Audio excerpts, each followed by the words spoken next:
Hey Scorpio, welcome to your March 2021 general reading. This reading is general, so take what resonates, leave the rest. Be sure to check your sun, moon, rising, and Venus signs.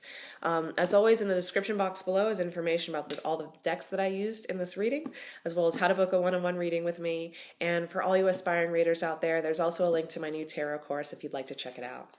All right, so let's put some cards on the table. We got some more colorful ones for you. We're going to start off with some oracle cards. So let's see what we've got. We have adversity.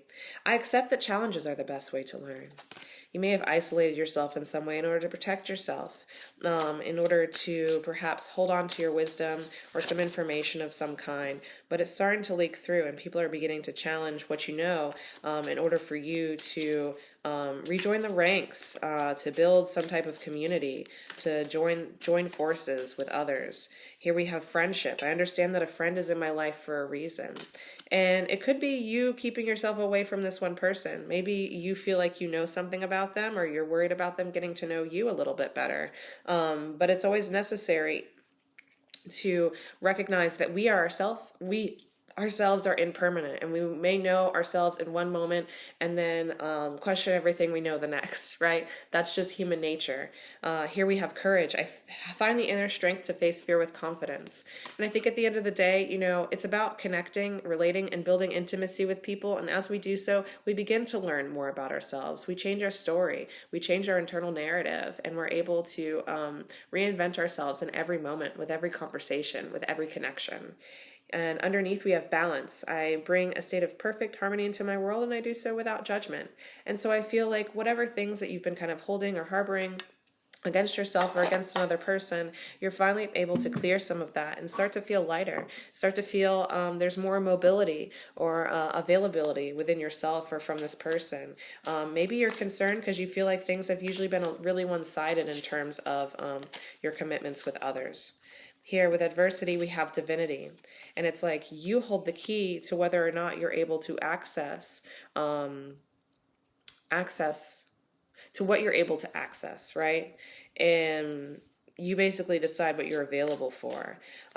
Without challenges, there would be nothing. There would just be things that were very easy. We wouldn't learn anything. It'd be very uninteresting. And I feel like you're someone who enjoys challenge, right? So it's like, why aren't you showing up for this type of challenge? Because it involves some level of intimacy, because it involves some type of emotions where you're someone who may be very intellectually minded, someone who's very logical, rational, practiced in a way. Here we have time with friendship. Getting to know someone takes a little bit of time. And again, we're constantly reinventing ourselves, right? And maybe you're in a state of reinventing yourself. You're in a state of, okay, well, I entered a space where I thought I was stable, but I was really just kind of within a space of stasis. And now it's time to get back to myself, go into this, kind of unify myself and realize that there are some shaky bits. There are some things that I could still maybe be working on. I'm kind of thinking of like a rocking chair, which is very interesting. For me, rocking chairs have a lot to do with long, deep conversations, being able to be in kind of magical spaces and things opening up and having like deeper connections with people.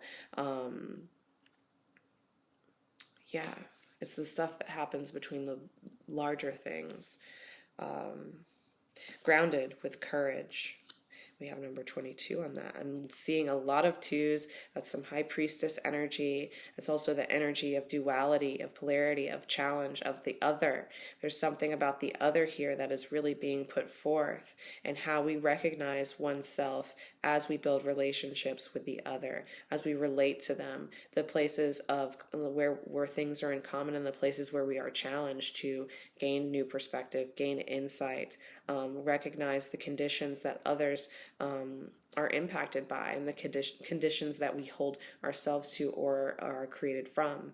And grounded this is about really getting to a place where your energy is there. It's kind of hooked into a space of courage, a space of not being proud of oneself, but having the confidence in oneself to show up for others, to show up with others, to maybe establish some type of environment or space that encourages others to meet you there too. I feel like maybe there's a lot of energy, a very energetic space here. We have psychic underneath it too. Very energetic space here. You may work with a lot of people, or maybe someone who has psychic abilities, is very intuitive as well. And so I feel like if you've been holding back, they have too. They have also.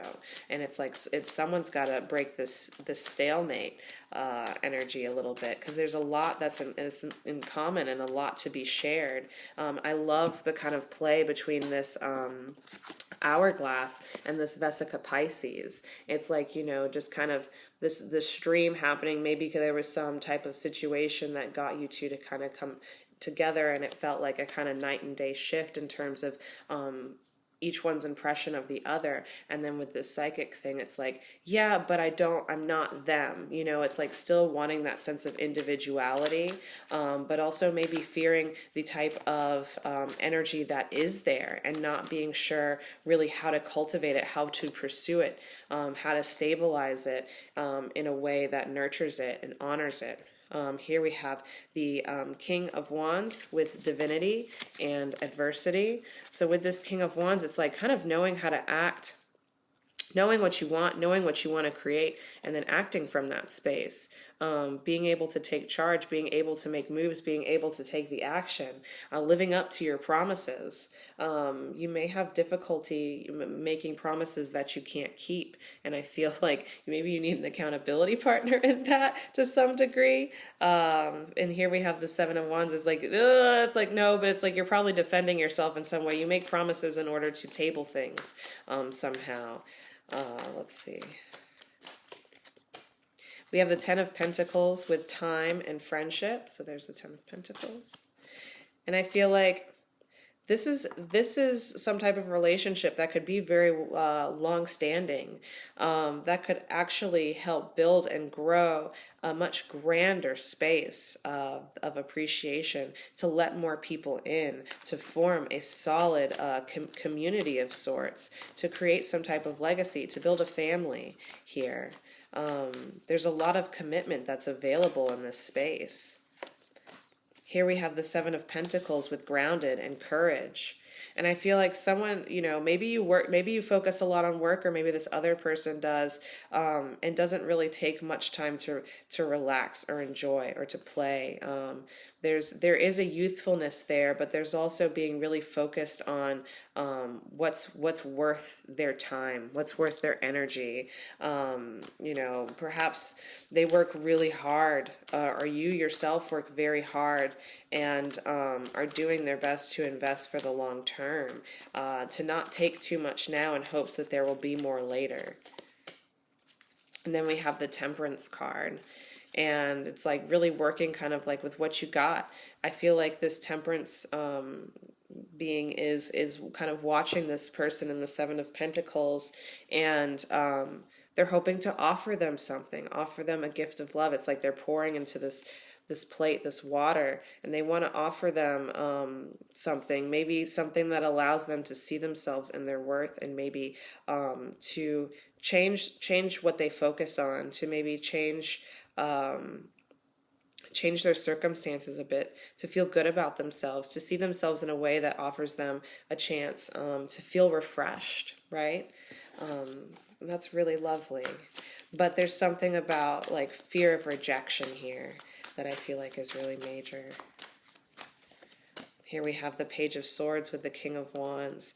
What I'm feeling here is like with this King of Wands, it's like fear of taking action, perhaps due to who's watching, being curious as opposed to who's watching. I feel like a lot of voices. I hear a lot of chatter, quieted, hush, hush, social media, something here.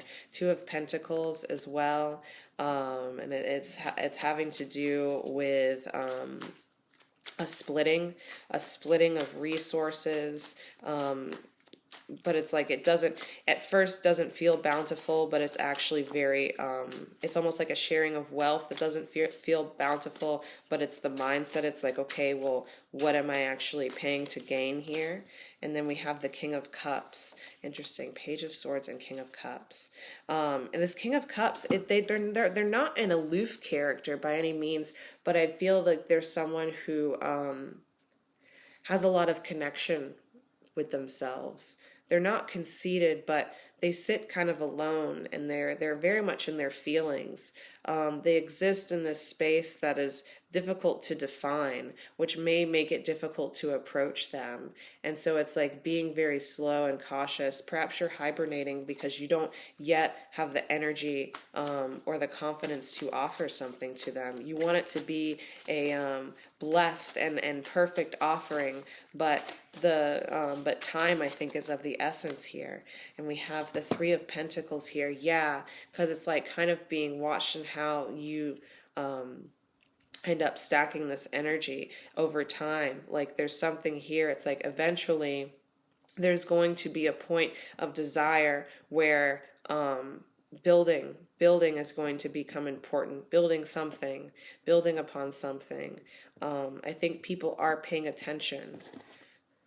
We have the Seven of Wands underneath here. And it's like you're not really going to gain perspective on something until you act. You're not really going to know what's going on until you act. It's like you're still kind of practicing, training. Here we have the Five of Wands with this Page of Swords. And it's like still working through stuff. Still working through things. Maybe some hurt, some pain or something. Maybe having to do with those voices. Maybe having to do with that splitting of resources that occurred. Here we have the three of Pentacles again. Nurturing is what the word on this card is, and they want me to pull Nine of Swords, narrowness. So being really too focused on one thing, kind of being maybe in your comfort zone a little bit, pulling back up, not the right move here. Time to take a chance, time to have the courage. And then we have, interesting, with the King of Cups, we have the Knight of Cups as well. Time to make that offering. The surfer is someone who rides the wave, you know, the ups and downs, who is consistent, not someone who's always trying to roll in, you know, on the crest, but also sometimes takes a tumble here and there. It's human. They're imperfect, but they're still, that doesn't mean they're any less talented, right? So yeah, get off your ass, do something, quit isolating yourself, quit trying to protect yourself, quit trying to make things perfect, because there'll never be a perfect time. You know, there's the divine time, you know, and then there's what we have perfect timing. And we never really know what the perfect timing is, like know it, but we can feel it. And maybe there's a resistance toward feeling something here. It's like there's something, you do feel something, but at the same time, there's a fear attached to it that's creating this distance. And I feel like people, you and this person are paying attention, but at the same time, y'all are in different spaces in terms of being tapped into what's there. So yeah, that's what I have for you. I hope that was helpful. All right, I will see you next time.